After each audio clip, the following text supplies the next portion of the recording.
विकासनगर सहित आसपास के क्षेत्रों में पिछले दिनों हुई दुर्घटना को लेकर आज हिंदूवादी संगठन हिंदू रक्षा मंच के अध्यक्ष और जूना अखाड़े के महामंडलेश्वर स्वामी प्रबोधानंद गिरी की अगुवाई में हिंदू संगठनों से जुड़े लोगों ने क्षेत्र में हो रही घटनाओं को लेकर पत्रकार वार्ता का आयोजन किया, जहां पत्रकारों को संबोधित करते हुए स्वामी प्रबोधानंद गिरी ने कहा कि क्षेत्र में लगातार हो रही घटनाओं का कारण जिहादी मानसिकता वाले लोग हैं, जिनके द्वारा इस तरह की घटनाओं को अंजाम दिया जा रहा है। उन्होंने आरोप लगाते हुए कहा कि विकासनगर में हुई घटना भी इसी का परिणाम है।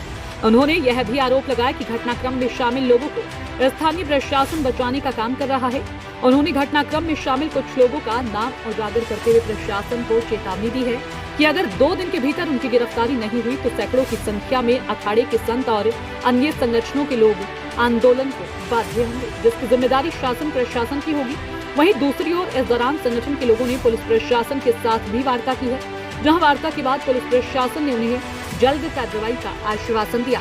देखिए अमित सिंह रावत की रिपोर्ट। मैडम आज विकासनगर पहुंचे हैं, क्या है पूरा मामला?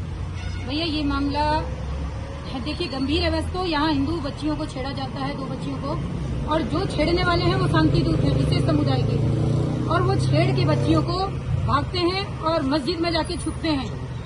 अब मस्जिद में जाके जब छुपते हैं तो वहाँ से लोग निकल के अल्लाहू अकबर के नारे लगाते हैं और हमारे ही बच्चों को अलसहे लहराकर मारा जाता है, दौड़ाया जाता है, और पुलिस प्रशासन मौन रहता है। पुलिस प्रशासन जो यहाँ पे चौकी थाना है वहाँ तक ये अपने हथियार लहराते हुए गए हैं। आखिर इन्हें किसी का डर नहीं रह गया है?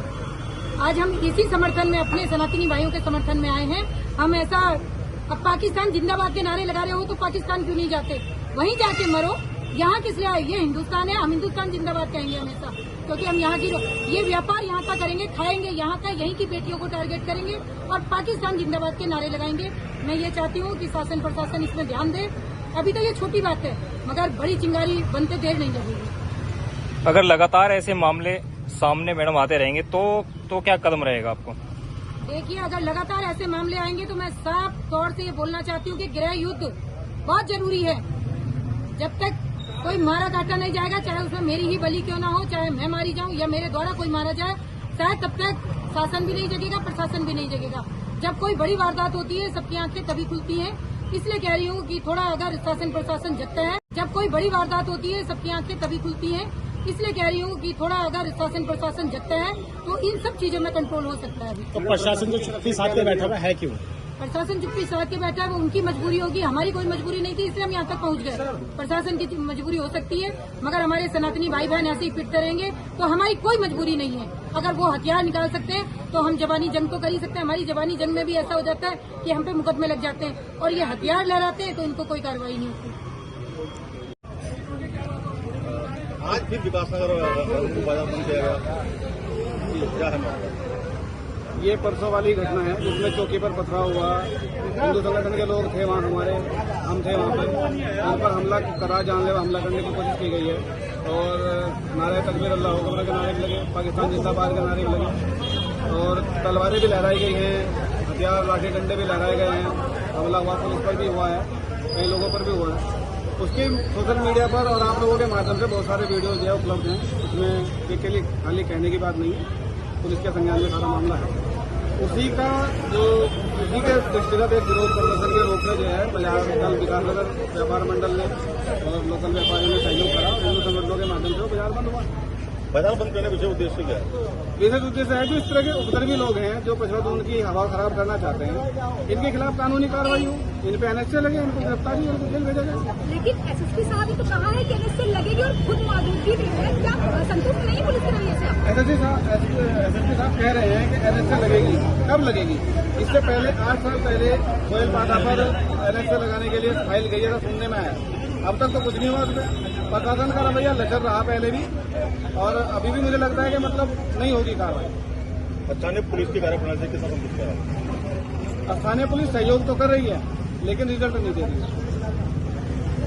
कोई सेटिंग है कि जो उत्तराखंड देवभूमि को बहुत बड़ी दुर्घटना का केंद्र बनाना चाहते हैं, बार बार उस पर हमला हो रहा है जहां पर, और पुलिस शांत बैठी है और उल्टे हिंदुओं के खिलाफ कार्रवाई कर रही है।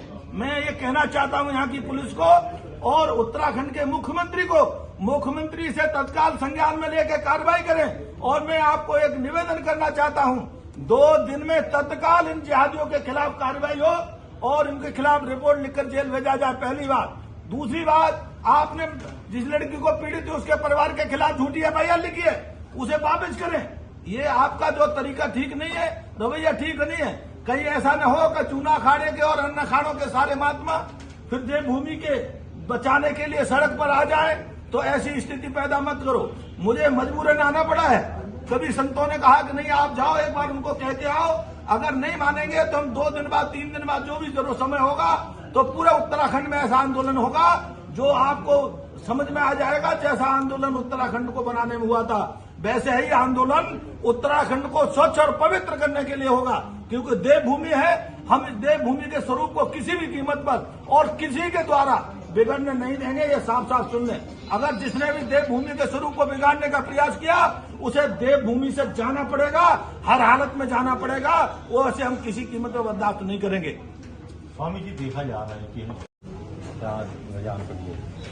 आप सब पत्रकार हो, आप सबको जानकारी है कि उत्तराखंड देवभूमि को बिगाड़ने के लिए जिहादी सक्रिय है और उसमें उन्होंने विकास नगर को मोहरा बनाया हुआ है। पिछले 4-5 दिनों से रोज घटनाएं हो रही हैं। लड़कियों को जिहादी पकड़ रहे हैं, छेड़ रहे हैं, उनके साथ बदतमीजी कर रहे हैं। आपको जानकारी है, गुडरिच के बगीचा में एक महिला सड़क पर खड़ी थी, उसको आकर पकड़ने का प्रयास किया, वो अपनी जान बचा के भागी। और आपको जानकारी, हरबरपुर में भी घटना हुई और जो करने के बाद मस्जिद में जाकर घुस गए लोग और मस्जिद से वहां घोषणा की गई कि ये ज्यादा धमकियां दी गई, कोई हिंदुओं को ठेकेदार ना बने, हिंदुओं की रक्षा करने वाला ना बने। तो मैं ये बताने चाहता हूं कि अब तुम्हारी पाकिस्तानी गतिविधि बहुत हो गई है। कहीं ऐसा न हो कि आपको पाकिस्तान में भी रहने को जगह ना मिले। और उत्तराखंड की पुलिस को मैं ये कहूंगा कि उत्तराखंड की पुलिस क्या कर रही है, विकास नगर की पुलिस किस काम के लिए है? वो 250 लोग गुंडों के साथ, हथियारों के साथ और वहां पर जाकर के पुलिस चौकी पे किया, तो आपको पुलिस को दिखाई नहीं दे रहा। आज ये हत्यारा से पुलिस चौकी पहुंचे हैं, कल आपकी पुलिस चौकी कब्जा में कर लेंगे। आप इनसे कितना ही साठ गांठ कर लेना, लेकिन ये आपको भी नहीं छोड़ेंगे। इनके यहाँ तो परंपरा है, बेटा बाप को मार के गद्दी पे बैठता है। ये कल आपकी पुलिस चौकी को खत्म करके आपके पुलिस को कब्जा करके बैठेंगे पुलिस चौकी पर, पुलिस को कब्जा करके बैठेंगे पुलिस चौकी पर। तो मैं कहता हूं पुलिस इसमें संशोधन करे। और आपको नाम नहीं मालूम है तो नाम मैं बता देता हूं। एक सोहेल पाशा नाम का पाकिस्तानी है, जिसको पाकिस्तान की भी एजेंट है और यहाँ का भी उसकी नागरिकता है और उस पर सैकड़ों मुकदमे हैं। आए दिन वो जिहादी गतिविधि में सक्रिय रहता है और उसके साथ जावेद है, एक अयूब है और एक जावेद मलिक है और एक सुलेमान है। इन 5 लोगों के नेतृत्व में पुलिस चौकी घेरी। ये तो ठीक वैसे ही बात होगी, उल्टा चोर कोतवाल को डांटे। आप जो है जिहादी गतिविधि करेंगे और आपको मना करा जाएगा तो मना करने पर ही आप हमला करेंगे, आप मारेंगे और पीड़ित के खिलाफ ही एफआईआर लिखेंगे। तो ये आप काम बंद कर दो, बिना देर कर बंद कर दो। मैं तो यहाँ की उत्तराखंड सरकार से आग्रह करूंगा कि विकास नगर के पुलिस के अधिकारी और कार्यकर्ताओं के खिलाफ भी जांच की जाए। ये क्या कर रहे हैं? ये क्या उत्तराखंड सरकार को बदनाम करना चाहते हैं? क्या ये आप पाकिस्तानी एजेंटों के रूप में काम कर रहे हैं कि पाकिस्तानी कोई शरण मिली हुई है क्या, कि पाकिस्तान से कोई सेटिंग गेटिंग है कि जो उत्तराखंड देवभूमि को बहुत बड़ी दुर्घटना का केंद्र बनाना चाहते हैं? बार बार उस पर हमला हो रहा है जहां पर, और पुलिस शांत बैठी है और उल्टे हिंदुओं के खिलाफ कार्रवाई कर रही है। मैं ये कहना चाहता हूं यहाँ की पुलिस को और उत्तराखंड के मुख्यमंत्री को, मुख्यमंत्री से तत्काल संज्ञान में लेकर कार्रवाई करें। और मैं आपको एक निवेदन